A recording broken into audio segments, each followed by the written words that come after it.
आज बात करने वाले हैं हिस्ट्री के मोस्ट इम्पोर्टेंट क्वेश्चन के बारे में, जो Bihar SSC, UP SSC GD के पॉइंट ऑफ व्यू से मोस्ट इम्पोर्टेंट क्वेश्चन है। तो चलिए शुरू करते हैं। मौर्य वंश की नींव डाली थी चंद्रगुप्त मौर्य ने। शुंग वंश की नींव डाली थी पुष्यमित्र शुंग ने। भरहुत स्तूप का निर्माण करवाया था पुष्यमित्र शुंग ने। भरहुत स्तूप जो है वो एमपी में है, मध्य प्रदेश में है। भारत में आने वाले प्रथम यवन शासक था तो डोमेस्टियस फर्स्ट ने। डोमेस्टियस को पराजित किया पुष्यमित्र शुंग ने। पुष्यमित्र शुंग ने कितने अश्वमेध कराए थे? तो 2। पुष्यमित्र शुंग ने कितने अश्वमेध कराए थे? सातवाहन वंश का संस्थापक कौन है? तो सिमुक। और देखिए चलिए ऐसे ही हम आपको आज हम 100+ क्वेश्चन कराने वाले हैं। अशोक का राज्याभिषेक कब हुआ? 269 ईसा पूर्व। अशोक का सबसे लंबा शिलालेख 7वां शिलालेख है। अशोक का नाम अशोक वर्णित है मौस्की एवं गुजरावी लेख में। अशोक के स्वयं को मगध का सम्राट बताया भाब्रू अभिलेख में।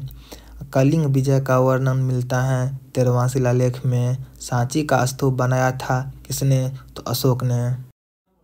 चंद्रगुप्त के दरबार में आने वाले यूनानी थे मेगास्थनीज ने। चंद्रगुप्त मौर्य की मृत्यु 298 ईसा पूर्व, सरवन बेलगोला, कर्नाटका। जीवन की अंतिम दिनों में जैन धर्म अपनाया चंद्रगुप्त मौर्य ने। जीवन की अंतिम दिनों में जैन धर्म अपनाया चंद्रगुप्त मौर्य ने। शिलालेख का प्रचलन शुरू किया अशोक ने। अशोक के धम्म स्वीकार किया कलिंग युद्ध के बाद। बौद्ध धर्म के प्रचार श्रीलंका भेजा गया महेंद्र संघमित्रा को।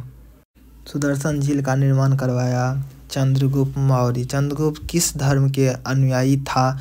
जैन धर्म का। चंद्रगुप्त मौर्य के गुरु एवं महामंत्री चाणक्य थे। भारत के मैकियावेली कहलाता है चाणक्य। कौटिल्य का अर्थशास्त्र आधारित है प्रशासन पर। चंद्रगुप्त ने जैन धर्म की शिक्षा ली थी भद्रवाहु से। वर्धन साम्राज्य का संस्थापक था पुष्यभूति। पुष्यभूति वंश का संस्थापक था पुष्यभूति। हर्षवर्धन ने राजधानी थानेश्वर से कहाँ स्थापित की? कन्नौज में। भूमि देने का सामंती प्रथा शुरू की हर्षवर्धन ने। ह्वेन-त्सांग किसके काल में भारत आया था? तो हर्षवर्धन के। ह्वेन-त्सांग द्वारा रचित पुस्तक का नाम क्या था? सियुकी। ह्वेन-त्सांग द्वारा रचित पुस्तक का नाम था सियुकी। यात्रियों का राजकुमार कहलाता है ह्वेन-त्सांग। नीति का पंडित एवं शाक्य मुनि ह्वेन-त्सांग। हर्षवर्धन का दरबारी कवि वानभट्ट। हर्षवर्धन का भू राजस्व दर 1/6। हर्षवर्धन को नर्मदा के तट पर किसने हराया था? पुलकेशिन सेकंड ने।